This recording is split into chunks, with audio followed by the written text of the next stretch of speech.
We'll call the public hearing to order, 2013-2014 budget and appropriation ordinance, Monday, September the 23rd, 2013. 6:30 p.m. City Hall, Council Chambers. Call to order. You don't have to have this call. At this time, I would make the request for CFO Tricia Sellers to provide a brief overview, summary of budget and appropriation ordinance. You have the floor. Alrighty. Brief. Brief? Okay. Thank you. Of course, when we look at our appropriations ordinance, we have $40 million in total appropriations, which is on the next to the last page. And as you guys know, that's not the total cash that we have going out the door, because that includes our operating transfers. And this year, operating transfers are $10 million. So actually, our expenditures for the year are projected to be $30 million. Now, how does the transfer work? The transfers?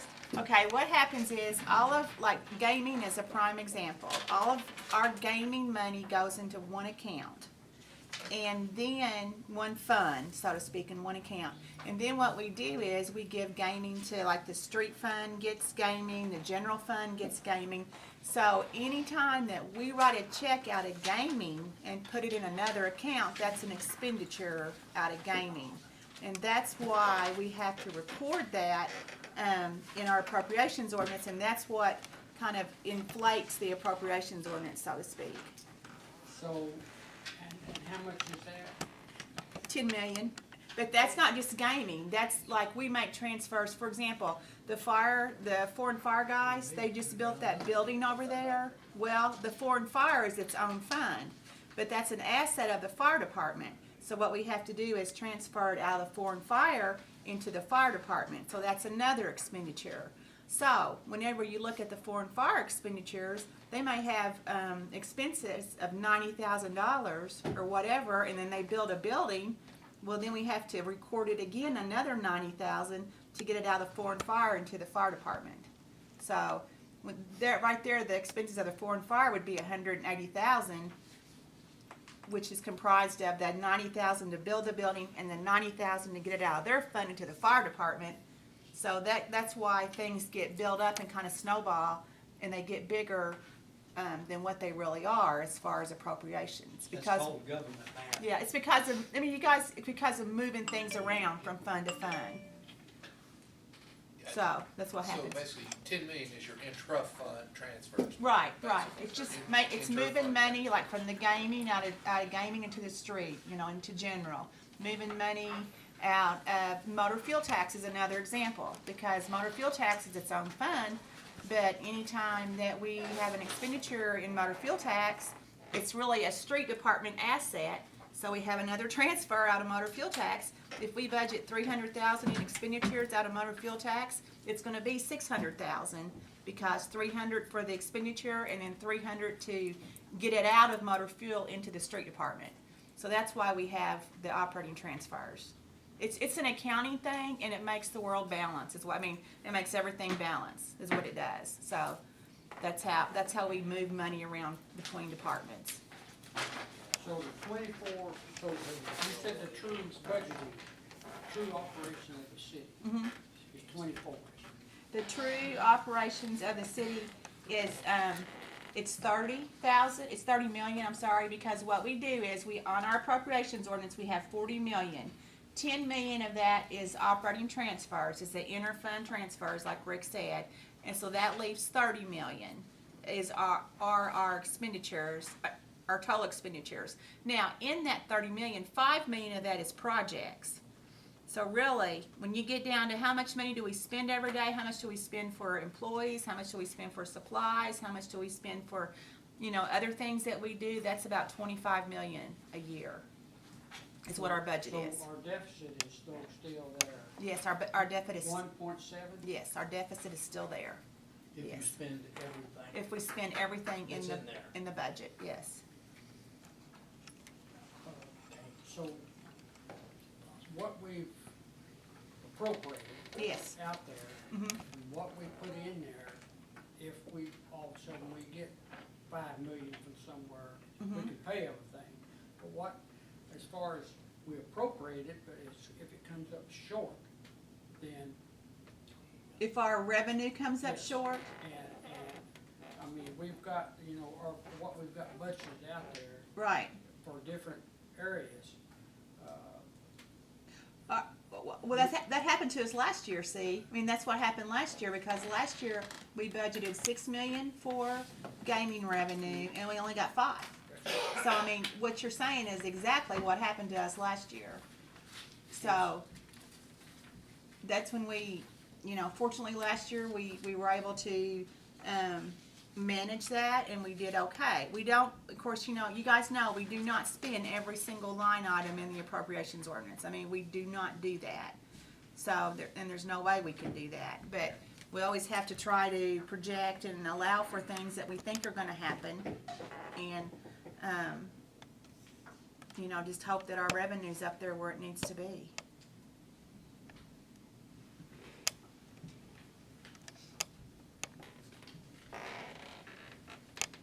Like we just talked about, we have 20, I mean, the city has 28 funds, and with that we work out of, and there's 3 different kinds. We have special revenue funds, and that's just like what we just talked about, like the hotel motel is a good example of a special revenue fund. The tourism, because it collects hotel motel tax, and it goes into that fund, and then we pay tourism expenses out of it. So that's kind of a self-contained fund. Whatever goes in, you know, will come out as tourism expenses, but it doesn't get gaming revenue. Motor fuel tax is another thing that we collect. Motor fuel tax monies, goes in there, we spend out, you know, street improvements, it doesn't get gaming revenues. So we have funds like that. Then we have our enterprise funds, or our proprietary funds, which are the water and the lights and the sewer, the garbage, and the airport. And they all are funded through user fees. Now, used to, we would put gaming revenue in there. You know, a couple years ago, we were putting gaming revenue in those funds to make them operate. We don't have to do that anymore, because now we've managed to get our fees where they need to be, which covers all the costs plus all the projects of those funds. I mean, can you imagine what kind of shape we would be in if we were still subsidizing the water or the sewer, you know, with gaming revenue? I mean, there just would not be enough pie to go around. I mean, there would not be enough pie. Because when you look at, you know, our projected gaming revenue this year is 5 million. When you look at the cost of the general fund, which you can see, you know, and not to pick on anybody at all, but the general fund itself, the police, the fire, the street, you know, that right there is more than your gaming revenue. So, and that's not our only source of income. I mean, we also have our taxes. We collect about $1.8 million off of that. But so if we weren't able to sustain our proprietary funds, our utility funds through user fees, we would really have a quandary. we'd have a mess. So,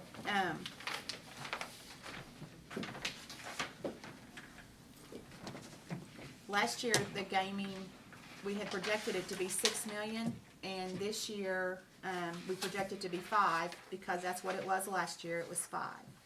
So, and I think we talked about this in a finance committee meeting, but, you know, it was in the 5 million mark back in 1995.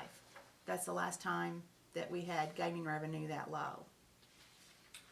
That's a long time ago. That's a long time ago.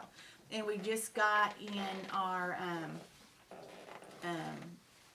August numbers for July and August of this year, of this new year that we're in. We are already down 11% from last year. Now, it's still early, you know, it can change. Of course, we can hope it can change, but it's already, I mean, it's still down from last year. So That's for 2 months. that's 2 months. It's down 11%.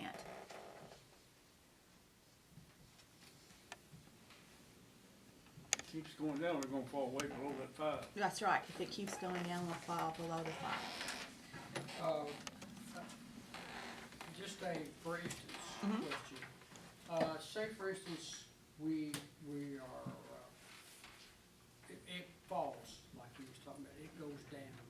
Okay, and we have, say for instance, the match on the swimming pool Mhm. of $331,000. What happens if that comes up and all of a sudden that has to be appropriated? Where do we go? If We it's- would have to Do we do- go to the revolving? We'd go to our reserves, yes, we would go to our reserves. We have some money in gaming that is still left over, a reserve in an investment account. That's where we would go to get money if we need it.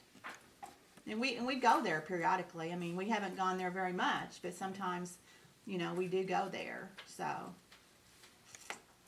2 years ago, we had a $1.8 million deficit, and that's when we got busy and tried to figure out ways to close that hole up. And we did that. We closed that hole 2 years ago, and we did it through, health insurance was the main thing that we did it through. We made our major change in health insurance. That's over the last year and a half, that saved us $800,000. So that was a big closure of that gap. We also had employees. We had about seven employees we've lost over the years, over the last couple years, and that saved us about $500,000. We did not replace those employees. We've lost several and they haven't been replaced. That saved us $500,000. We telecommunications tax, we increased that by $160,000. So that helped us tremendously. We decreased the overtime in the fire department, and we had an employee retire, and that helped us about $100,000. We eliminated the after-school program and the scholarships program. That was $100,000. We had a savings in our work comp premium and our property casualty premium. That was $50,000. And we gained some efficiencies at the wastewater treatment plant through Frank, and that was about $50,000. So that's how we closed that gap when we had the $1.8 million deficit. I've got one more question. So in other words, some of the things that we've been talking about as far as what could possibly happen, if we needed funding, we've got a place to go to take care of those. In an emergency situation, yes. Okay, so in other words, I mean, I'm not gonna say what they are, but what we've got working, we could go to those areas. Yes. Okay. Well, We not can. only that, in answering that question in two ways, we always have to make sure that we have an appropriate amount of a reserve for an emergency fund. If you had an ice storm, That's I the mean, point, that's $150,000 if it's any kind of an ice storm whatsoever, tornado, flood, so whatever. that was, We've had them. that was some of the things that I was concerned with as far as the appropriation and the budget, yes, those questions that I was asked. Right. The scary thing though is this.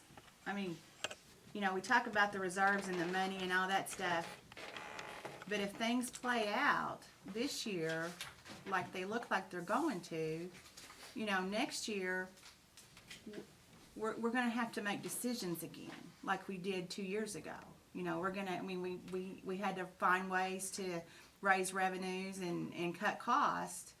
And if things continue like they are with gaming revenue so low, we're going to have to make decisions again about how we're going to cut costs.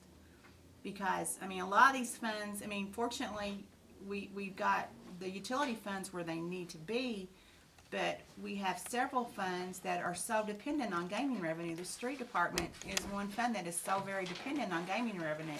The general fund is one fund that is so very dependent on gaming revenue. The general fund is comprised of, you can see what it's the general operations of the city, it's the city hall, it's general operations, it's police, it's fire, and there's some big expenses in the general fund.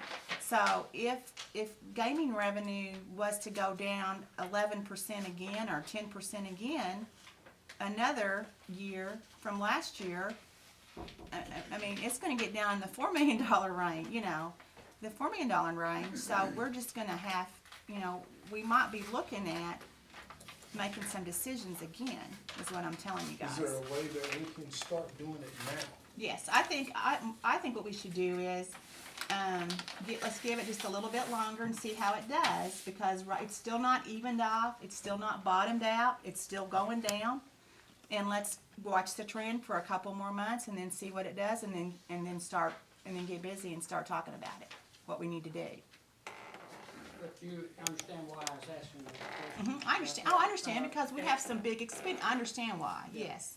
And I just wanna make sure that we're okay as far as Yes, if something- everything we have in our budget, we can handle this year. We can handle it this year, everything we have. If gaming revenue continues to decrease, then that's when we're gonna have to talk again.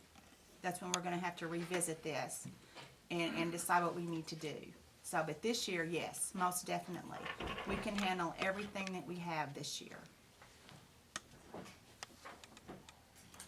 If our revenue continues to drop, we're not gonna be able to wait till August or September to talk. We're gonna have to talk early. Yeah, and that's what that's what we should do, I think, here. Give it another month or two, a couple months, and let's see how we're doing, and see how our revenue's doing, and then we'll talk about it. Any other questions posed to Tricia? If not, we'll move on to the public part. And we'll invite anyone in the public that has a question, pose a question, or a comment.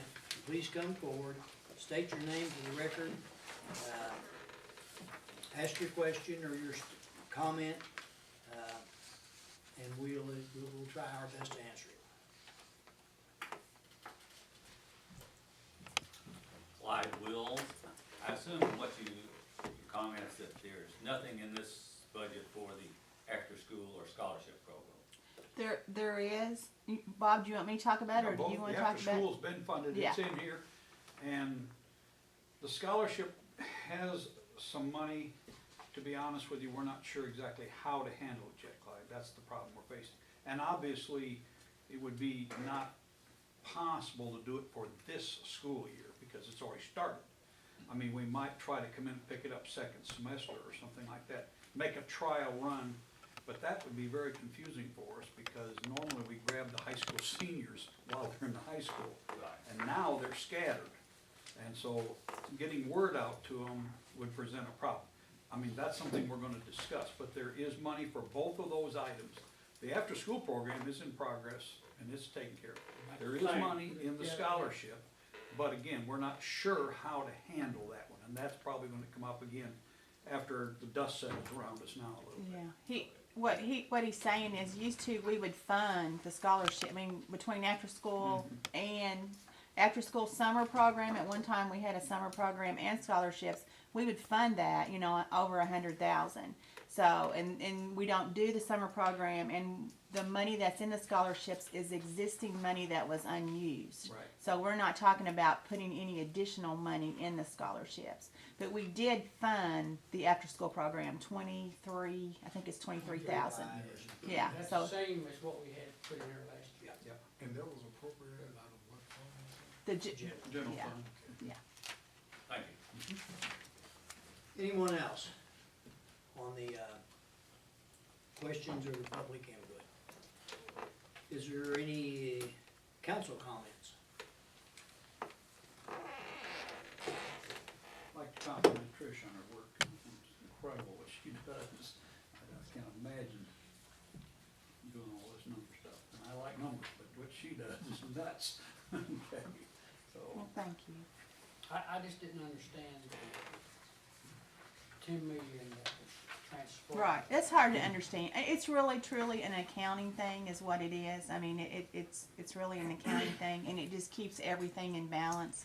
But I mean, I hate to use the word inflates, but it just makes that appropriations ordinance inflated for those transfers. So, and if it's an expense in one fund, it's income in another. So if it's an expense in the motor fuel tax, it's income to the street, but it washes itself out, so.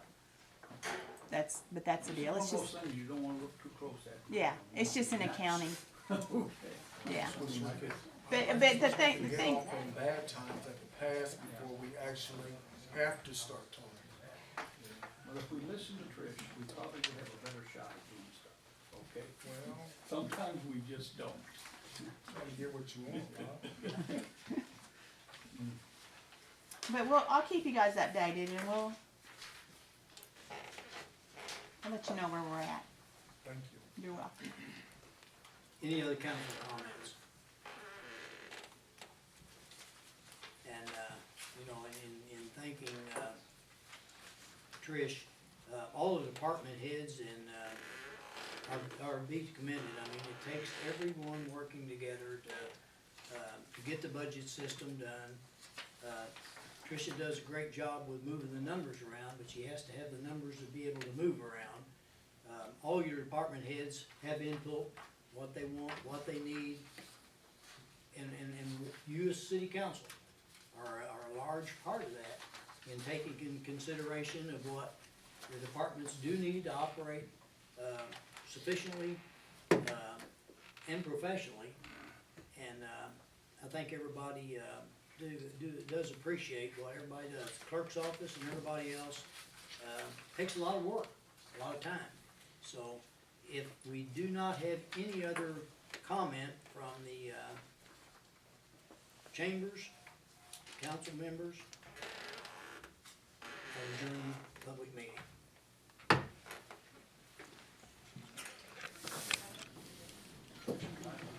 Call the Metropolis City Council Monday, September the 23rd, 2013 to order.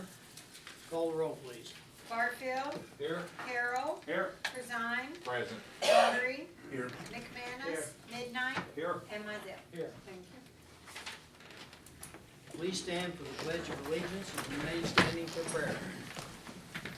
I pledge allegiance to the flag of the United States of America and to the republic for which it stands, one nation, under God, indivisible, with liberty and justice for all. Almighty God, we come tonight thanking you for all the many blessings that you bestow on each and every one, dear Heavenly Father. We pray that you will be with our community for the ones that have lost loved ones. Not only be with the ones, dear Heavenly Father, that are sick, but be with the caregivers as they care for the sick. Be with this council that each and every decision that we make here tonight will be for the betterment of the community. Be with our nation, dear Heavenly Father, that our world leaders, and give them the wisdom, dear Heavenly Father, to make the decisions that we all need, dear Heavenly Father. Be with the tragedies, dear Heavenly Father, that have in the last several weeks. The devastation, dear Heavenly Father, the loss of life. Be with our armed service personnel, not only on foreign ground, but here in the United States. Guide and direct their lives, and bring them safely home to their families. We ask in thy precious name. Amen.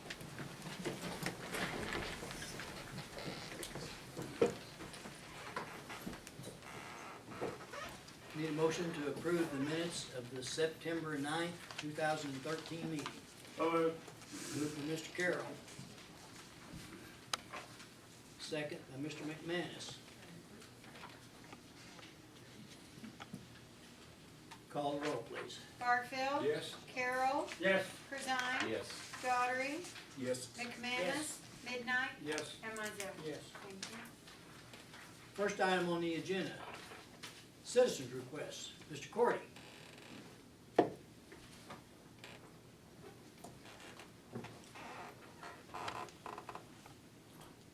I suppose you guys know that we've been working on this grant to purchase property, the old Lake Law property next to the park. And I can say that we're close, but we're not there yet. So I'm gonna have to request another extension to our contract with the city that expires on September 30th.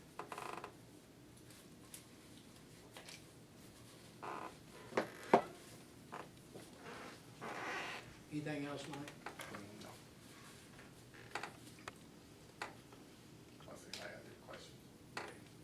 questions for Mr. Cordy? Having none, that's not always a bad thing, Mike.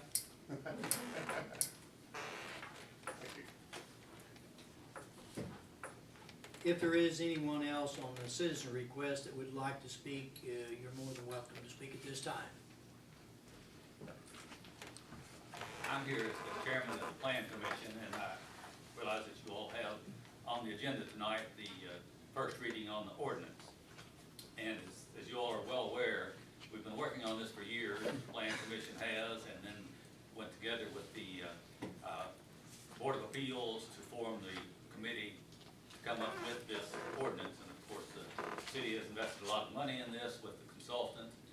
We've worked and worked and worked. It's probably not what everybody would like, but it's as close a compromise as we've been able to come up with. There may be some changes that will be seen to make in a year or two or three, but hopefully this will be something that will work for the city for a long, long time. If you all should have come up with any further questions, I'm sure some of us, or Chad, who's really well versed on this, would be glad to meet with your committees, and but we've worked and worked, and so I think it's finally ready, and maybe we can get this approved. Thank you. Thank you, Clyde. And in speaking to that, Clyde and the planning and the zoning committee and everybody involved for the last several years, it seems like it's been a decade, but it's not been quite that long. But we have worked a long time on it, and I don't believe there is any document that when you have a community that's going to be perfect, there's some things in there that, you know, even I wish it wasn't in there, but it is in there. And it's going to be a growing process. We're going to find many things in the next several years that are not applicable to our community maybe. There's going to be changes made, and that's why we have the boards and things like that. And those folks spent a tremendous amount of hours preparing that document. And I do think it is a working document, and I think it's a good document. It is something that we definitely need for the future, so I do want to commend the Zoning and Planning Commission on their job well done. Anyone else in the public that would like to speak? Hi, my name is Jeffrey Irick. I'm a certified public accountant over in Paducah, Kentucky. My wife is Lady Van Tiger. She couldn't make it this evening because she's out of town on business. But I just wanted to thank you for giving me this opportunity to say hello, that you know who I am. I know she's been trying to take your budget into consideration, gave you a good faith estimate on the repairs for the murals in town. And she's been very frustrated by the committee that was formed and frankly, the strong arm tactics that they seem to be engaging in, asking her to destroy one of her murals and making libelous statements to the press. She's hoping that she can get back to a good faith discussion and a good faith negotiation. That'll be good for the city, good for the murals, and will work out better for everyone. It's certainly unfortunate the murals have got into the state that they're in now.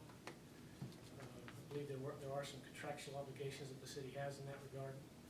We'd like to make sure that everybody comes out of this looking good. Thank you. Appreciate it. Thank you. If not hearing any other citizens' comments, we'll move on with the agenda. Next item, Mayor's Report. Motion to adopt the flood damage prevention ordinance. We do need a motion to do I'll that. make a motion. Motion by Mr. Mizell, second by Mr. McManus. The number's gonna be 2013-17.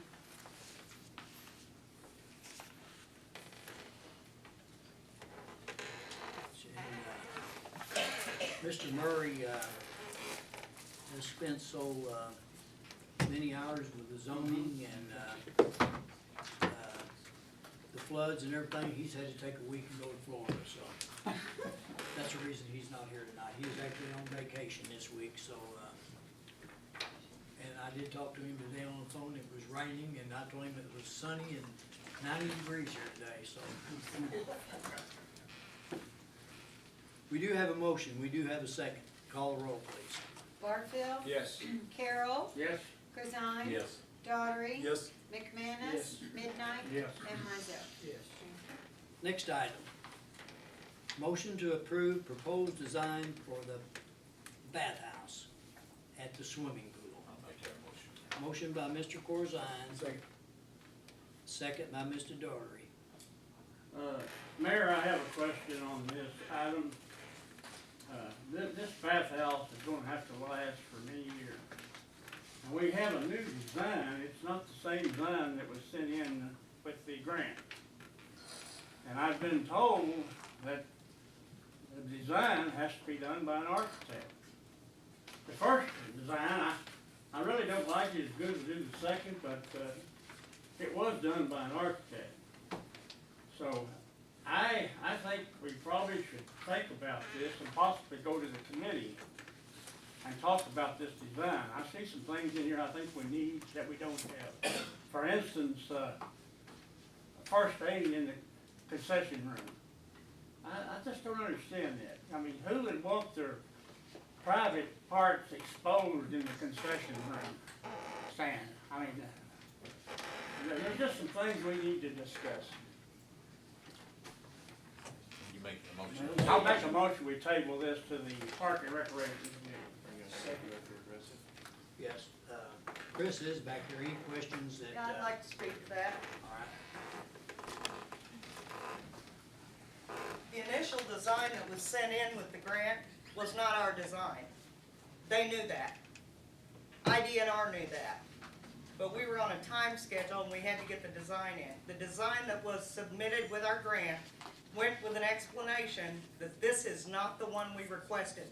The design that went in was the design that was requested by the Marion City Council for their city pool bathhouse. The guy that designed it, I guess, was on a time crunch and gave us the exact same design. It wasn't what we requested. So they asked me to draw a bathhouse that we wanted. That's it. That's the one I drew. After having worked down there every single day for 11 years, that's the one we needed. And as far as having the first aid in the concession, that's where it is now. That's where the office is now.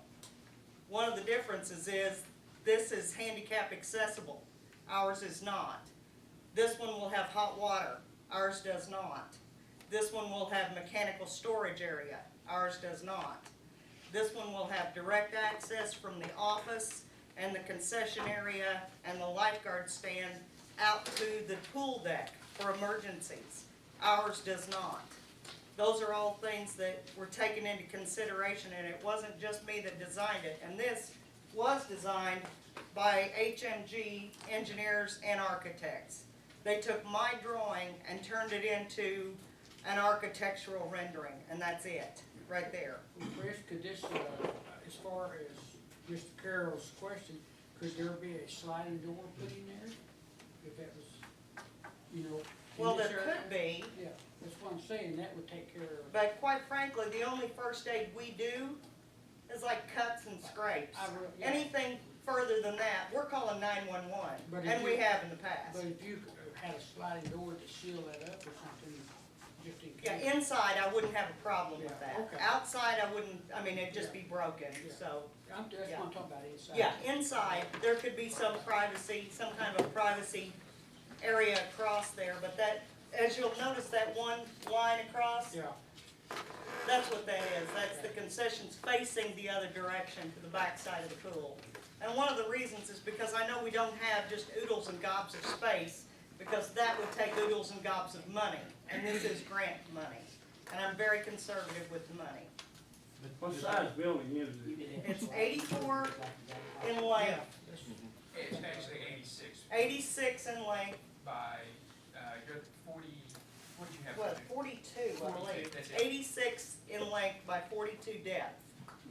And instead of entering right smack dab in the middle of the building, you enter off the parking lot at an angle. So we'll have access to that parking lot. There are also windows along the left-hand side there where we can see onto the parking lot and into the playground area, since we're supposed to be able to patrol that area also. It's hard to do that if you can't see that area. So I had it enter at an angle rather than straight on facing 4th Street. That didn't help us at all. That's not where our people are coming from. But they, Your, mechanical room and storeroom, off concessions, is that what they do? No, they enter off the deck because that's where we have to store our stuff to get to, for the pool, Then For you're the gonna have pool. to go from concessions to the far end of the building for a storeroom. just like we do Right. now. And that works because we have to have this, we have to have the separation of chemicals. That's Yeah. required. That's what I was wondering about, Uh-huh. the mechanical room. Right. Mm-hmm. and in answering the rest of the question, it is approved, the design has been approved It has been by approved. IDNR. Yes. Okay, all right. This is the design that was approved by IDNR. Okay.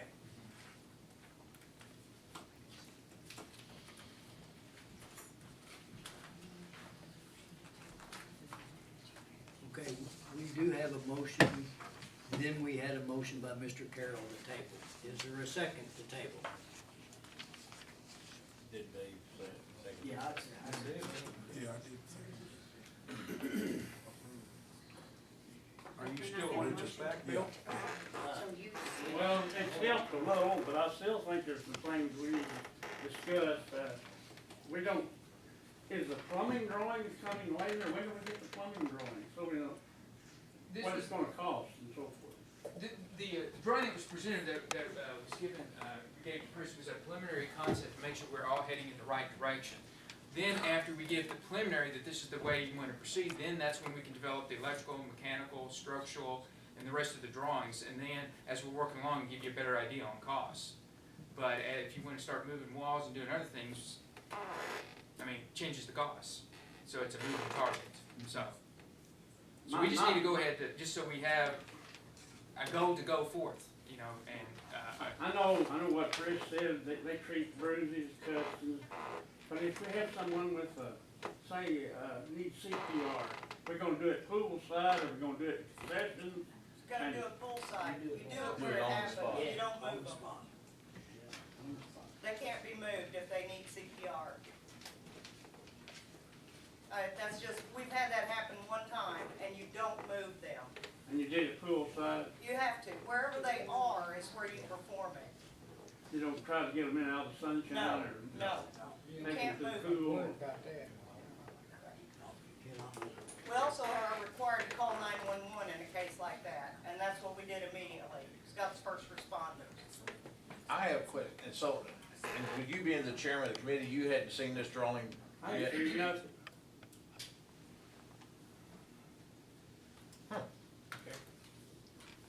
Okay, we do have a motion to table, and we do have a second. Yeah, I said, back to committee, Yes. call the roll, please. Barfield. Yes. Carroll. Yes. Corzine. Yes. Daughtry. Yes. McManus. Midnight. Yes. And Mizell. No. We have tabled back to committee. We do need a, time for a committee meeting for the Park and Recreation at your convenience, Mr. Carroll. I'm available most any time. Well, this week is, we can't probably do it this week. You got one tomorrow, you got an industrial tomorrow. You want it this week or next week? Well, we wait till next week. Okay. Jan's got some staffing issues this week with some people out. It would be better for her if we wait until next week, next Tuesday, if that's acceptable. I think that's acceptable, I don't have my calendar. I have a question here. Will this meeting entail the whole cost to this, with all the designs in this next meeting you're asking for? No, no, no, Or no, no. what are you Just the asking? preliminary. Just the preliminary, Yes. Now, which we have now, as okay. Brian explained it, we have to approve that part. Okay. Preliminary meetings. That would be on the, first day of, October, is next Tuesday, What time you do there? 1 o'clock, if it's acceptable. 1 o'clock, okay, Bill? Yeah, 1 o'clock. October 1st, Park and Recreation. And Design Pool. All right, 1 o'clock. All right, moving on. Under the mayor's report, I did call, through some filing errors. We don't know exactly what happened to pay estimate number 2 for BHM&G, which all this has been appropriated, has all been, under pay schedules and stuff like that. We did not receive, for whatever reason, a pay estimate on the, sewer separation in amount of $278,832.60. That came in, later in the week. We actually have another one for pay estimate number 3 of work being done of $230,823. I would like to ask that these two be approved for payment since they have been out about a month. And we ratify those at the next city council meeting. I'll need a motion. I do need a I'll motion. make that motion. I'll second. The motion is, you're gonna do what now? Go ahead and pay the outstanding bills with HM&G for the sewer separation and ratify those payments at the next city council meeting. And that's just to keep them from having to wait another, 2 or 3 weeks, or they've, waited for a month and a half, I guess, for the one. But I would like that. We do have those. We have in both package, bills in the but- package, we just didn't get it on there.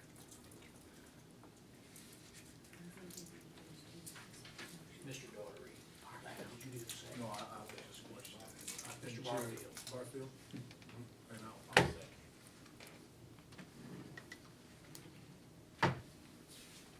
Of payment of HM&G, payment number 2 and 3 be ratified at the next regular council meeting. Is it okay to do it this way? Well, Rick hadn't jumped up and hit the ceiling yet, so. He ain't looked up either. Okay, to do it this way? Oh, pay it and ratify them? What we're voting on is to put our signature on a piece of paper that says we will vote this next way. Is that not the correct way to do that, Mr. Abel?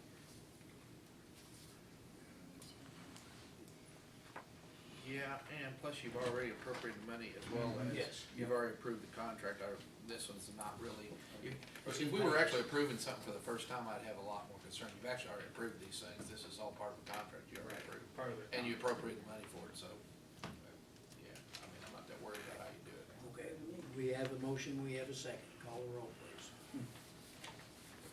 Barfield. Yes. Excuse me, Carroll. Yes. Corzine. No. Daughtery. Yes. McManus. Midnight. Yes. And Mizell. Yes. And thank you. Next items, corporate council report, Mr. April. Thank you, Mayor. This may take just a little bit, guys. All these things are TIF related, okay?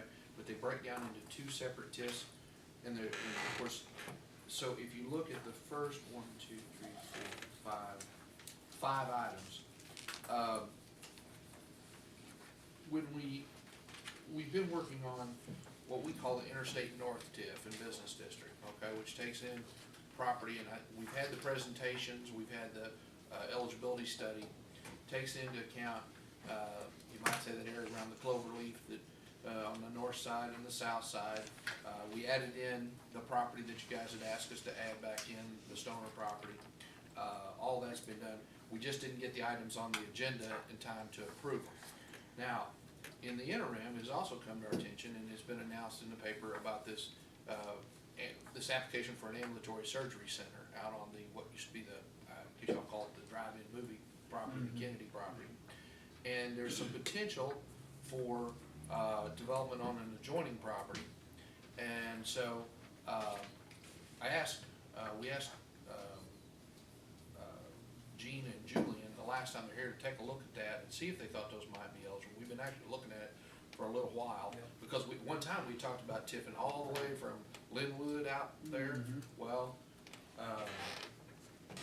we had a little problem, for those that might not recall, we couldn't get everybody to annex, okay? What you have here, if you look at that little map, these are the properties we're talking about. The yellow lines indicate there's 4 parcels inside the red. But they all appear to be willing to annex, although the Kennedy property is actually already shown as annexed in. So, these first 4 motions or ordinances, resolutions, whatever, relate to this. Now, you might say, well, why would you want to TIF this? Well, if these projects go forward, they're gonna generate an automatic revenue stream, where you can capture the taxes, probably we've estimated in the tune of $70,000 to $80,000 a year. That allows for some infrastructure as well as encouraging development out along this interstate. And eventually, we may butt this TIF up against the other, and you can share funds, between the two. Now, Now, is this excuse me. Go ahead. Is this the same, this percentage as far as what's there now, as far as, what's gonna be in place at the cloverleaf areas? As far as percentage, I'm not In other sure. words, what percent, as far as the TIF itself? Or is this tax? No, they didn't even propose a business district. This is not The tax business you're talking about district. percentage-wise is business district. That's the Cloverleaf.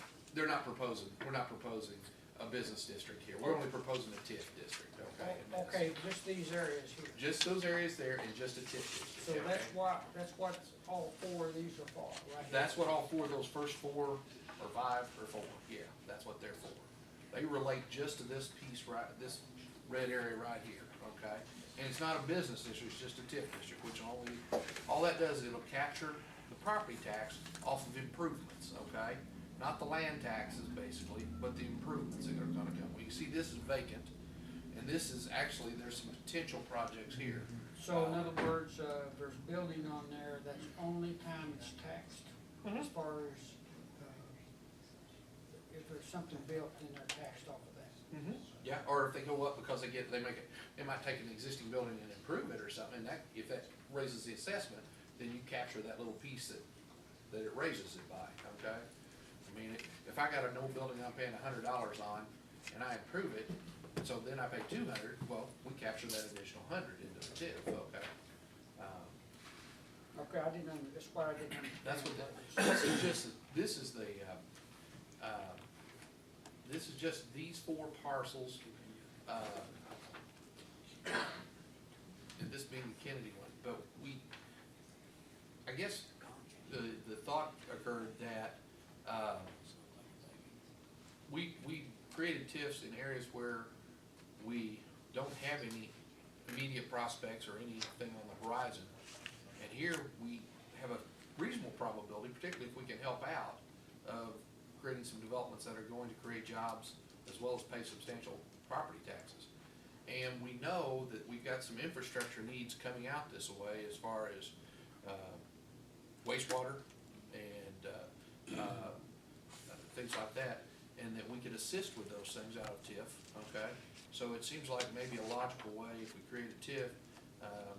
I can tell you this, I believe pretty firmly that whatever it costs us to do the TIF, which roughly will be about $22,000, we'll get back within a year of when they start assessing taxes on that property. So, I mean, we're not putting a lot at risk. We do have it in the appropriation ordinance under economic development. We have a couple $100,000 appropriated for economic development there.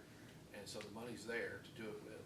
And that's what this is about. The other good thing about this is if we do approve this tonight, and I'm gonna give you a master schedule, the TIF we're working on at the interstate, the big map that you see over there, okay?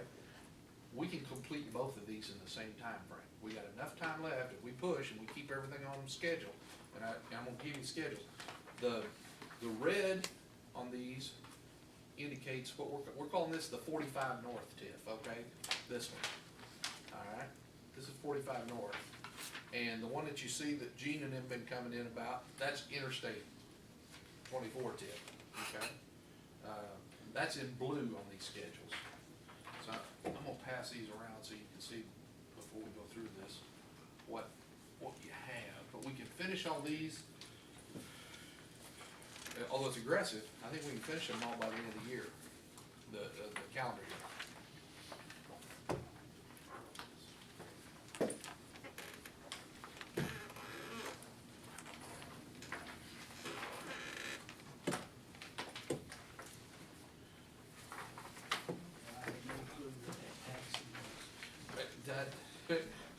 I know, and that's we'll walk through these a little bit. The inducement resolution basically says that we think there's an area here that could be developed. We hope it gets developed, but we're not sure it can be developed unless we've got some kind of incentives, and tax increment financing is probably the best incentive we can offer. And that will help us encourage development in these areas. Okay, now we've already adopted this for the Interstate North way back, many moons ago, okay? But that's what the inducement resolution, and what that allows us to do is at the end of the day, if we create that TIF and we get money, that's how we recoup our costs. That legally lets us get back the cost of hiring Jeannie and Julian and those guys from the TIF. And that's what the inducement resolution does. The next would be an ordinance establishing a special tax allocation fund. And that's just one of the first steps you have to do and say, we're gonna have a fund.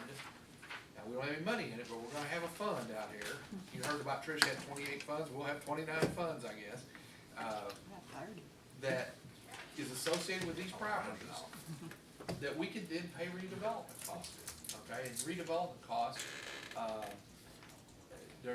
if you read the TIF statute, there's a list of probably 15 to 20 things that are big broad categories that you can pay and to help get properties redeveloped, okay?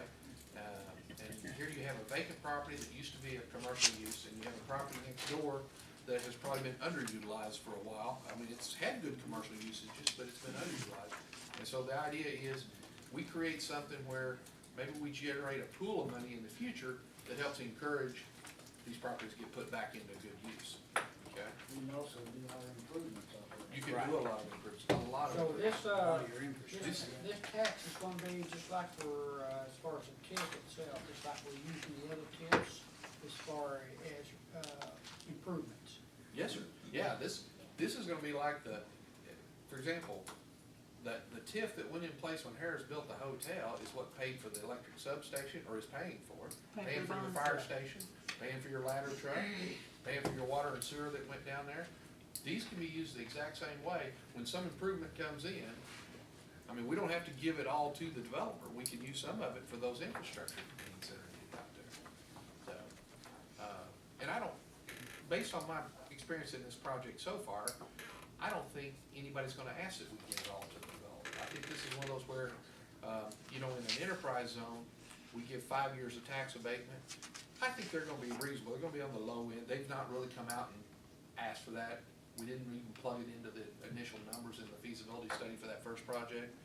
And so, I think there's gonna be a pool of money generated fairly soon, fairly quickly, because we know sometimes we create a TIF and it might be years, that can be used for a host of things out in that area. And then the last ordinance that we have, this is one that calls for establishing a proposed tax increment financing district interested parties registry. What that is if people are interested, and we have one interested party here, Clyde, he may have forgotten, but years ago, he signed up on the interested party registry for the two TIFs we have down on the riverfront, and he may have signed up for the one in the industrial park, I don't remember now, but anyway, anytime we have a notice or something goes out about a particular TIF, if somebody's on the registry, they just basically put their name and their address with the city clerk, we send them notices about it, okay? So if we do something in that TIF, they get a notice. If we're gonna have a meeting about that TIF, they get a notice. So that's what this establishes. Now, I did not, and this is just an oversight, but I will put it on next time. I did not put a contract with Gene for doing this TIF on there, but they're working on it already on good faith, because they think if you adopt the stuff tonight, they'll just keep going, because They know we'll put it on next time and we'll take care of it. Are there any questions about those first 4 items? Mr. President, to develop this property, we've got sewer and electric over there, right, on that side of the road. Yes? All we need is water. City water. But we probably can't. It's county services that. I know, but we need city over there, don't we? We'd like to. We'd like to. We got it just down the road a little way. Down the road we might, you never know, we might. Someday. We hope to. Now, one of those Less than half properties, mile away. one of those properties is served by, well and septic, so that's obviously not acceptable. That's gonna contribute to the blighting factors, if you will, that qualify this, and those are things that we can help with TIF money to eliminate. You know, we can make it easy. And one of the things that we're gonna need out there in that area, and this will help, is that new pump station that we planned about 4 or 5 years ago, and then we didn't do it. But we do have the easements and the right of ways to proceed with that, so that will be a big help to that. This thing can go a long way to help them cover that cost, just like the Harris TIF did a long way to cover some of those kind of costs. But once on the well and all that, we could go ahead and run water to them, couldn't we? Because that's not county fed right now. We possibly could. Maybe for new. We've had some discussions about what constitutes territory and what doesn't. We've argued that point. And we've done it a couple of times. We wanted to see, but you know what, here's the thing. One thing we know is that either somebody is gonna have to improve, the water infrastructure because the size of the lines in that area are so small. And that may be an area where we could somehow partner with a water district, for example, because fire protection's an issue. Just the basic meeting the needs of any additional customers is an issue. Will they run We've got a small 2 inch? They ought to be at least 4. They got 3 inch in some places, but you gotta have at least 6 to consider firefighting capability. In most places you want 8 or 12 on your mains. So, just food for thought, but we need to, if we take these steps, we'll be on track to possibly finish this one quickly, because it's not a lot of area, we can get it moving and finish it by the end of the year ahead of these projects, and then that gives us an opportunity to help the developers. I do need a motion. After you explained this, I really didn't know what that was on there. No, I didn't. But, after you explained it, I will make a motion to adopt the inducement resolution. Second. Motion made by Mr. Mizell, second by Mr. McManus. Questions? Call the roll, please. Barfield. Yes. Carroll. Yes. Corzine. Daughtery. Yes. McManus. Midnight. Yes. And Mizell. Yes. Thank you. Next item, motion to suspend rules and place an ordinance establishing a special tax associated fund for the area subject to resolution 9/23/23 for consideration upon its passage. So moved. Moved by Mr. Corzine. Second by Mr. McManus. Discussion? Call the roll, please. Barfield. Yes. Carroll. Yes. Corzine. Yes. Daughtery. Yes. McManus. Yes. Midnight. Yes. And Mizell. Yes. Next item, adopt an ordinance establishing a special tax allocation fund for the area subject to resolution 9/23/13. So moved. Second. That'd be ordinance. And it's 18. 18, yeah. Mr. Corzine. And Mr. McManus. Call the roll, please. Barfield. Yes. Carroll. Yes. Corzine. Yes. Daughtery. Yes. McManus. Yes. Midnight. Yes. And Mizell. Yes. Thank you. Next item, motion to suspend rules and place an ordinance authorizing an establishment of the proposed tax increment financing district, interested parties, registry, and adopting registration rules for such registry for consideration upon its passage. So moved that as well. There's a second. You can tell the lawyer wrote that, can't you? Yeah. I don't wanna have to repeat it. What are you smiling for, Rick? Oh, let's read it. Not the whole thing, I don't wanna read the whole thing. Be here next week. All right, we do have a motion, we do have a second. No further discussion, call the roll. Barfield, Yes. Carroll, Yes. Corzine, Daughtry, Yes. McManus, Midnight, Yes. and Mizell. Yes.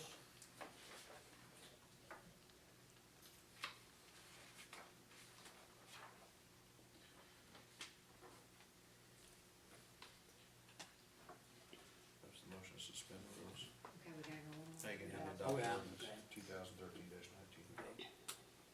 Adopt an ordinance authorizing the establishment of proposed tax increment financing districts, interested parties, registry, and adopting registered rules for such registry.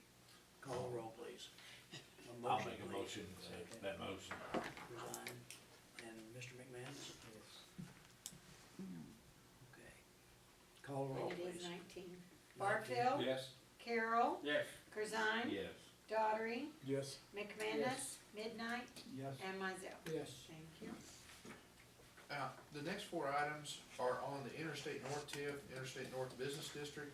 That's what, Julian's been here at the last two meetings, I think, and made presentations and shown you the map and all. And what we're doing here is we're accepting those studies. He gave us revised studies 2 weeks ago. And then in each case, that's the first motion. Second motion is to authorize them to proceed with the redevelopment plan. And in the case of the business district, you're accepting the business district eligibility study. And then, the next motion is to proceed with the business district plan, which they're already working on, cause you pretty well gave them the go-ahead, but we need these put in the record. I'll make a motion, you wanna do separately or? Yeah, we need all four of them, please. Okay, I'll make a motion to revise the interstate TIF eligibility study. We do have a motion by Mr. Mizell and a second by Mr. McManus. Discussion. Call the roll, please. Barfield, Yes. Carroll, Yes. Corzine, Yes. Daughtry, Yes. McManus, Midnight, Yes. and Mizell. Yes. Thank you. Next item, motion to authorize EDR to proceed with completion of Interstate North TIF redevelopment plan. I'll make that motion. Second.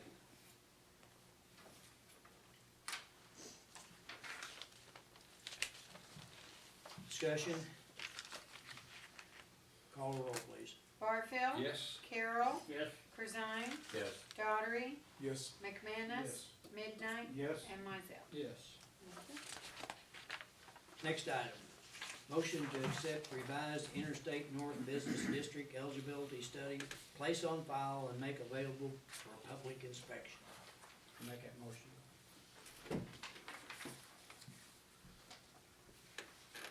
Second? Second.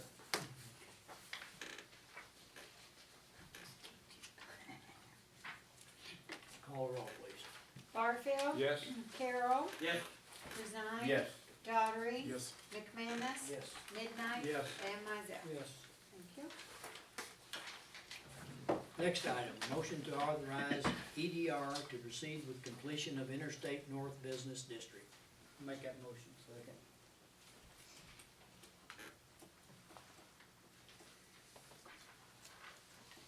Discussion? Call the roll, please. Barfield, Yes. Carroll, Yes. Corzine, Yes. Daughtry, Yes. McManus, Midnight, Yes. and Mizell. Yes. Thank you. Anything else, Mr. Mayor? Not this time, I'll have Chad's planning and zoning when we get there. Okay. Committee reports. Finance Committee, Mr. Barfield. Yes, sir, Mayor. This meeting was, took place on September 11th, and of this meeting, we have this to bring for the full council. I will make the motion to suspend the rules and place an ordinance to adopt the 2013-2014 budget and appropriation ordinance. What number was it, Jan, please? It's gonna be 20. Thank you. Question is, before we second, Cause this is no budget, just appropriation ordinance is all we have. Yes. I'll make that a second. Trish has answered some of my questions that I had concerns with it. I just hope we can make that. So I'll second that. We do have a motion by Mr. Barfield, second by Mr. Mizell. Call the roll, please. Barfield. Yes. Carroll. Yes. Corzine. Yes. Daughtery. Yes. McManus. Midnight. Yes. And Mizell. Yes. Thank you. Second item, to take action to adopt the 2013-2014 budget and appropriation ordinance. Once again, we do not have a budget. Appropriation we do have. Second. I'd like to make a comment, just because we appropriate don't mean that we're gonna spend it either. Amen. No. Or have to. Not required. We do have a motion, we do have a second. Call the roll, please. Barfield. Yes. Carroll. Yes. Corzine. Yes. Daughtery. Yes. McManus. Midnight. Yes. And Mizell. Yes. I know, Ms. Suttles is, just tickled to death. She's got this out of the way now. She can, she can start on the audit. Sure is. Okay. Tourism Committee. Barfield. Yes, sir, Mr. Mayor. This was also from the September 20th meeting. And I will make the following motions on the next three. I will make a motion to request for second installment of Metropolis Tourism Director Administrative Position, fiscal year 2014, in the amount of $20,825. Second. Motion made by Mr. Barfield, second by Mr. Corzine. Discussion. Call the roll, please. Barfield. Yes. Carroll. Yes. Corzine. Yes. Daughtery. Yes. McManus. Yes. Midnight. Yes. And Mizell. Yes. Thank you. I will make a motion for the request for the second installment of Metropolis Tourism Marketing Budget for the fiscal year 2014 in the amount of $20,197. Second. Motion made by Mr. Barfield, second by Mr. Mizell. Call the roll, please. Barfield. Yes. Carroll. Yes. Corzine. Yes. Daughtery. Yes. McManus. Midnight. Yes. And Mizell. Yes. I will make the motion to accept the Metropolis Tourism recommendation for a tourism grant in the amount of $4,500 for a fireworks display at the 40th Annual Fort Massac Encampment. Second.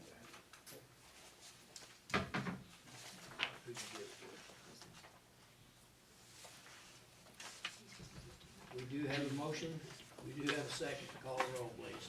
Barfield. Yes. Carroll. Yes. Corzine. Yes. Daughtery. Yes. McManus. Midnight. Yes. And Mizell. Yes. And the last one, a motion to extend contract for the Friends of Fort Massac. I asked that, make the motion that we extend the contracts for the Friends of Fort Massac for 3 months to December 30th. Mr. Mizell made that motion. And McManus. Mr. McManus. Second, to extend for 3 months to December 31st, Mr. Mizell? 30th? All right. Discussion. I have a concern that this was in the Economic Development Committee, and it didn't come from the Economic Development Committee. So I'm very concerned we've not had a chance to discuss it. I mean, they're not even out of their contract. And all indication is that everything is going to happen before the contract is over. What if it doesn't? Well, I'm just saying, Yeah. I mean, you know, there's, Mr. Abel, is there not a grace period built into the last extension? Well, the original, well, I should say it would close on, it had to close on or before September 30th. Now, the original contract itself says that if you don't close by the deadline, either party can give the other notice of its intention to terminate the contract. I don't remember exactly, and I do have it. I did remember. I'll have a sidebar. Let me see what it says.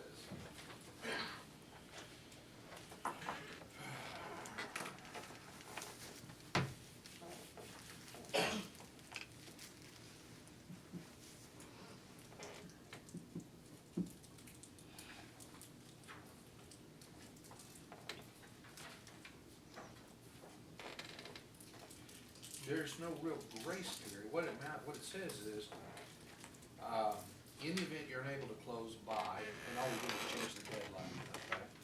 Then either party party at any point after, they can just give a written notice that the agreement is terminated, and that terminates the agreement. So, I mean, we would have to actually give them a written notice of termination, but there's no, okay, if you don't close within 30 days, it's just an automatic notice of termination. Right. So, to answer your question, no, there's not a grace period, but if nobody does anything on, let's say, October 1st, could we have closed on October 1st? Yeah, technically, you could still close on October 1st. Either party has the option to get out of the contract once that deadline passes, okay? How about the original? That's what yeah, me too, that's what I'm looking at. But if you extend it now, it's no harm, no foul. But, exactly, I mean, you don't have to worry about it ever lapsing. That was the somebody else idea. I coming was in. wanted to ask, have it put on the agenda. I did not go through the per se department. Mr. Midnight, that's why it's on, tourism committee. They assume that's where it's coming from. Mr. Pagel, with us doing this, since you're gonna have to make an extension, would it be advantageous to maybe throw another 60 or 90-day grace period in there? Because there again, we're dealing with the state, and we all know how things don't move at the pace they think it should, to maybe keep us from doing this again. I mean, it's just words on paper. The way we did it here is, first off, you have to adopt this you have to adopt it by resolution. But, I left it blank for you guys to fill in. I mean, Mr. Mizell gave us December 30 in his motion, but, you can fill in whatever date you all wanna fill in. It doesn't matter, I don't care. I'm just, that's why I left it that way, for you to fill in. I do believe that it will be done by then. I mean, I've been in, we've spent all day today, well, not all day, but at least 5 hours of the day, back and forth to Springfield, from the governor's office to the comptroller's office to the director of DCEO. I do have a good feeling about it, and I do think, I don't know that it matters, I thought it's a number on a piece of paper. And I do think 3 months is an adequate time, and I know everyone, hates to go back and get more time, and I know we hate to, and I know the Friends of Fort Massac, hate to continually come and ask for, special concessions and things like that. If this thing had been for a year, or even 6 months, or something like that, it's a different story, but we've actually, you could say, we've spent 5 years of our lives, wrestling this situation around and stuff like that. And I do think it's very, very close. I do think the extra 3 months is adequate, but I guess we're at the mercy of the council, and I don't know that it matters. Well, if not, I'm sure if Mr. Mizell don't make the comment or the motion in 3 months, I'll make it. Okay. So, Extend. What If it I'm ain't afraid enough, of, we'll is give if them we give more. them more than 3 months, if they more than 3, they're gonna say, well, we'll solve this a little longer. They'll hang on to that money, where if we leave it like it is, We already they got go the ahead money. and, yeah, hopefully they will. You have to make sure, I mean, even if we had all the checks this week, we've got to, for one thing, one of the big checks actually came to the city, so we've got to make sure we resolve the issue of the paper trail and how it comes into us. And then the second, which may require like a sub-grant agreement. And then typically also, they give us closing instructions when we're buying property, so I have to make sure we get the closing instructions. So, I mean, like I say, if we had it this week, it probably wouldn't happen this week, so, I mean, it would take a little bit of time to do the paperwork and get the closing instructions, so we've made all the terms and conditions. And, If it does, then that will give us time to That do the should. motion. and, 3 months is adequate in your the, opinion. the grant check, the $116,000 grant check will be made to the Friends of Fort Massac. So, that's a good thing. All right. We do have a motion, we do have a second. Motion to extend contract for Friends of Fort Massac for 3 months through December the 30th, 2013. Any further discussion? Hearing none, call the roll. Barfield. Yes. Carroll. Yes. Corzine. Yes. Daughtry. Yes. McManus. No. Mizell, Yes. and the mayor. Yes. Thank you. I don't get to vote very often. I really enjoy those votes. Did you say I didn't deserve it? Well, that completes the, report. Okay. Thank you, Mr. Barfield. Thank you. Department heads. We'll go in order back there, not in any certain order, but just Just because call you're in the Jason corner first. back there. Frank, I usual seat, nothing this time there. Ms. You see Abel? her? Oh.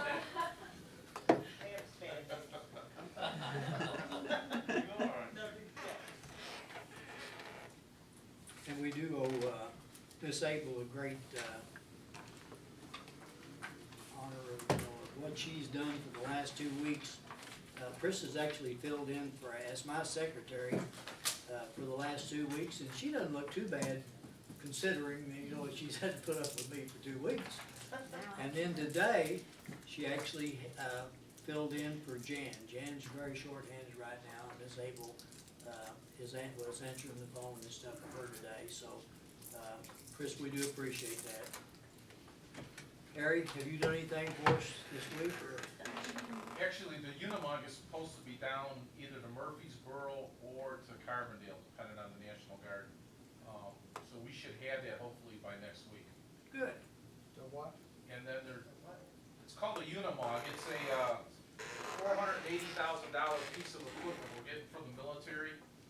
It's a independent suspension vehicle with a bucket on the front and a backhoe on the rear. And it's small enough that it'll get between buildings and stuff like It that. actually looks like a small And floods.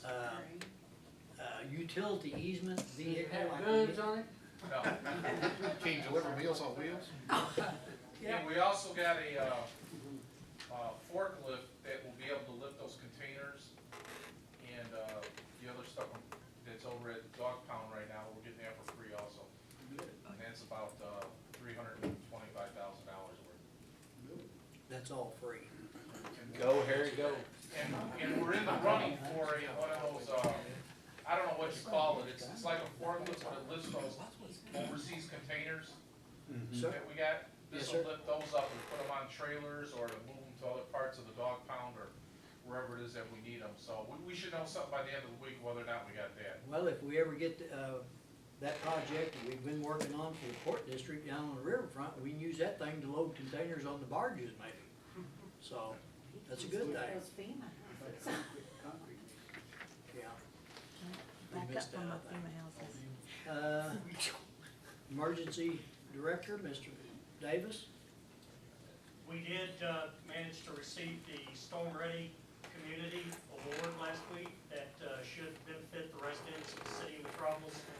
Any insurance ratings, that's something that, an unrecognized benefit of it. And I guess the other thing would be, he comes up with these ideas and I make them happen. Amen. Go, Keith, go. Mayor's the third one. Now He's Jason's just gonna gonna jump get in there there. first. But I'm the one that actually gets them here. Mr. Morris? I got nothing. Well, maybe they'll let you operate one of them machines. There you go. It's got a leaky hole. Old business. Oh, I'm sorry. Planning and zoning, I was about to leave you out again. That's all right, not a problem. Did you guys all get your copies? Okay, and the report. What we would need now to do is probably take this to Mr. Daugherty's ordinance committee. I would assume you want to take one stab at it. Or if not, we'll just bring it back next time. I will prepare and attach a formal document that goes along with it that has all the legal mumbo jumbo that you have to have for an ordinance. These are the regulations themselves. The map is in there. We need to approve that at the same time in the ordinance. Speaking of the map, Mr. Abel, as far as the red line boundary, how far as industrial park going north, Hildebrand Lane. Hildebrand Lane? That's at the end of the industrial park. Okay. That's that little gravel road that's up there. Right at the end before, if you turn left to go to the country club. If you turned right, that's that little gravel lane right there. But, you know, I do have some concerns, like maybe everybody does. I know it's not gonna please everybody as far as, you know, that was left in there as far as the parking, the paved for the, everything has to be in the backyards and so forth in the city. Is that conducive to work? I know, is that gonna go in active when, if this ordinance is passed? Everything that you see in there will go into effect when the ordinance is passed, yes. As far as a question, and maybe, I know Ms. Miller has a question, and she asked me about it, and I said, well, you can just ask Mr. Abel. She's asked about the, as far as what, she lives out on Orchard Road, and she was, Orchard Road is north. We didn't get there. We didn't get there. We didn't get there. We just go to our utilities. It's old Orchard. Hold on. You still don't have city electricity, do you? It will not affect you. We only went in the areas where people had city utilities. Okay, am I free to speak, to ask Yes. a question? Yes. Okay, is this the map that is the final now or not? This is the a TIF final map. drawing? That's a tip. Look, That's a there. TIF map, there's nothing to do. Okay, so that's not the final rezone. Okay, that's what I'm concerned in. I just wanted to see the final, If you're not served by city utilities, okay, like electricity, it will not affect you. okay. That's Orchard Road. The old Orchard Road's over there. It's on the other side of the interstate. Okay, so if you do have city utilities, then you will be affected. Yes. Okay. That's just, is it electric all utilities or is it? In some cases, there are some people that have water, Yeah. but perhaps not sewer, or perhaps not electric. I think this is the. Any right? Any one. utility. The only one I know of in a subdivision type thing or anything like that, it actually goes out to, Cedar Lane. You know where Cedar Lane is? It's, okay, it's going out North Avenue, Across from Highland. right across from Highland over that subdivision back in there. We service that with, parts of it with, water, and all of it is electricity. They will be under that zoning ordinance. Then it goes out, but Orchard is, that's actually on the east side of highway, of the interstate. It will not be affected. Mr. Abel, the way it stands right now, before we do anything with this, we do have that 1.5 mile buffer zone now, so basically, we're getting rid of that, right? You're dropping it down to where just your utilities are. Right, you're Exactly. shrinking. So everybody's gotten all upset about this buffer zone, but we've had it that way for many, many years. And now all of a sudden, I mean, we're getting rid of it. It's been there since 1964, but we Yeah. just didn't really enforce it. Yeah, and I mean, But now it's actually going to now drop we're just down. taking it and throwing it away because we don't feel we need it. It's gonna come down. You're actually talking about, Ms. Miller, the road that, where, Pam, and Carolyn lives? Yes, okay. Yes. Okay, yeah, we're right across the field. Yeah, it will not affect you. Okay, okay. Now, in the first meetings, when we were talking about the 1/4 mile and the 1/2 mile and everything like that, it would've, Yes. and that's one reason it was, you know, affected so many people that live in the county for a reason, that we've drawn back and we actually will, we will just, and our reasoning in there is because if we're servicing you with utilities, water, sewer, electric, we should have a say in what is built maybe on our easements or close to our easements, not only to protect our utilities, but protect the infrastructure on the outside, so, and that's the reasoning behind that. The only thing on the east side of the interstate is the rest stop Rest over there, stop. the rest stop. Because we have utilities at the rest stop.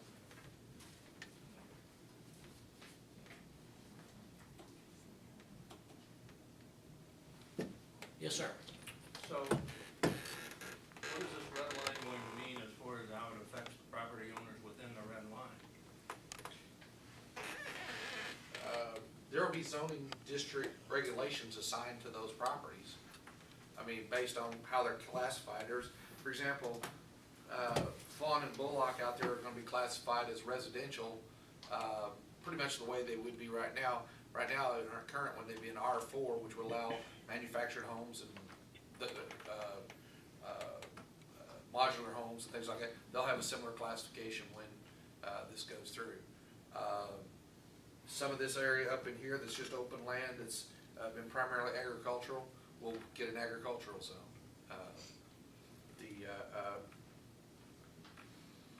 Do you have a Pacific area on here that you?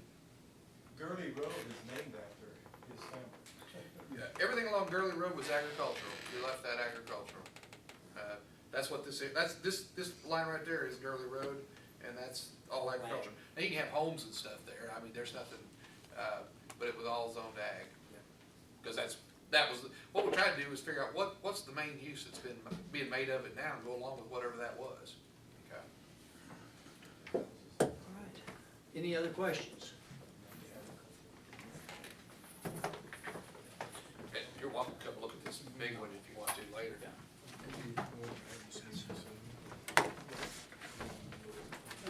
Well, you've got a Park and Recreation meeting on the, October the 1st. Park and Rec shouldn't take too long, we got that listed at 1 o'clock, so it'd probably take a half hour. We could certainly include your ordinance meeting at 1:30. If that's acceptable to you, I'll put it on here. You need to check your schedule before we put it on there. Tentatively, we're not going to actually schedule that until Mr. Daugherty lets me know. Tentatively, we'll settle that in with Mr. Carroll's Park and Recreation meeting on the 1st.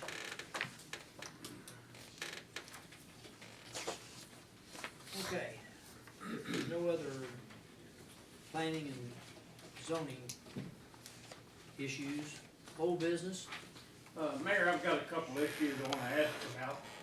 Ameren, what days are they did they work today? Ameren? The construction people. Construction on the sewers? I didn't see them nowhere. I don't know. I'm not sure about today, I have to check, I was not in town, today. I was in town all day, but I don't know when I was out of the office. What I'm hearing from my constituents, Madison, Metropolis is bad. Since we had this rain, the cuts are seeping. And somebody's gonna lose the front end on their car. I mean, here's a man vouching for it, I guess. I did it last night, and I thought I lost it. They're cutting every corner on Gerard Street, seems like, and on Metropolis Street, and they're not working like today. Last week, there was 2 or 3 days they didn't work. They never work on Friday. I know they don't. Yeah. But there was other days they didn't work, and they didn't work today, I don't think. But people's wondering why they can't get on with their work. Let's get this project done and get the fronts of the property straightened up and look decent. Well, the main thing is when you sign a contract, you know, they don't have to work every day. It's like, as long as they get the project completed by a certain date. Now, the safety issues, they need to rock. And we'll make a point of that. They can fill their holes and I mean, they shouldn't leave holes undone. Well, we need to keep our constituents in mind too when we give another contract. If they can't come in and do it in a timely manner, we need to find somebody that can. Because it's bad, I mean. Brian? I can address part of that, while you, some of the issues that have come up. There's been a lot of your utilities that we don't know where they're at. We don't know where all the water lines are at, and they get out there and start digging, and all of a sudden, here's, in some areas, we've run across 3 water lines, and JK and his crews had to go out there and figure out what's connected to what. So what that has caused is we're going to have to do some rerouting in the local areas, which is a change order, which I think you're going to be discussing this week at a water, light, and street. The contractor cannot move forward and do any of that work until it goes through committee and you give him permission through a change order. Also, we're waiting on some materials. He's had to delay in some of his materials. So there's a lot to this, more, than him just delaying things. He has until toward the end of October to complete his contract, and right now, everything is set. We've been talking to him every few days to make sure that he is on schedule to complete his contract. Now, on the part of the rock settling out, yes, we'll make sure we get with him first thing in the morning on that. But that happens when, we got 1.5 inches of rain, so those things happen. So, but we'll make sure that we'll contact him tomorrow, make sure he gets his guys out there to add the additional rock. But there's some things that are out of his hands right now due to this town being 100-something years old, and at one time everybody ran a sewer line or a water line wherever they felt.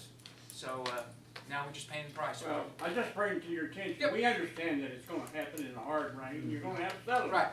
But still, it needs to be taken care of. It will be taken care of. It will be.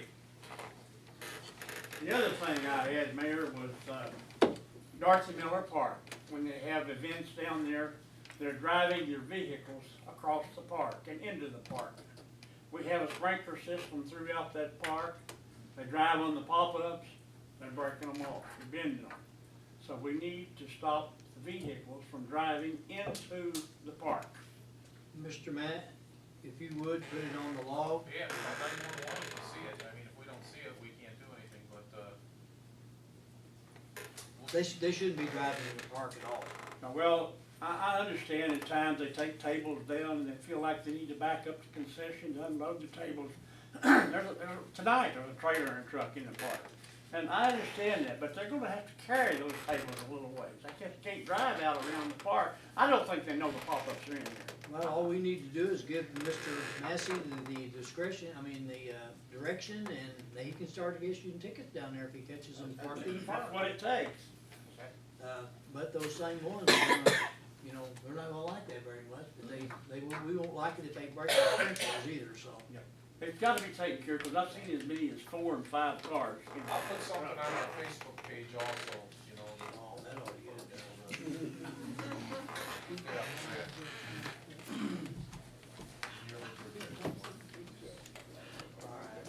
Before we get any deeper in that.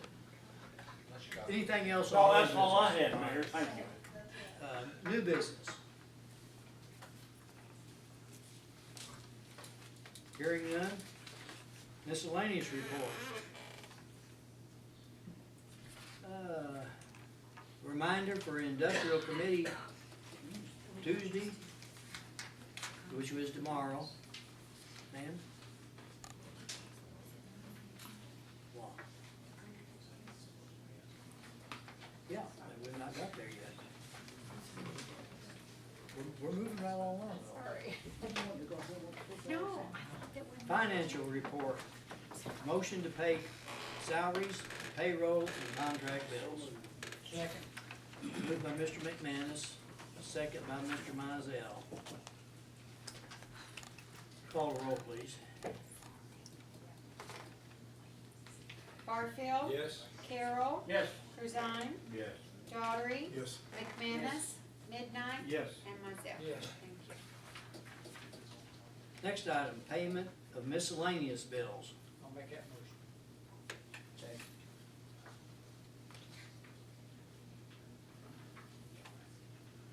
Motion made by Mr. Mizell, second by Mr. McManus. Call the roll, please. Barfield. Yes. Carroll. Corzine. Daughtry. Yes. McManus. Midnight. Yes. And myself. Yes. Thank you.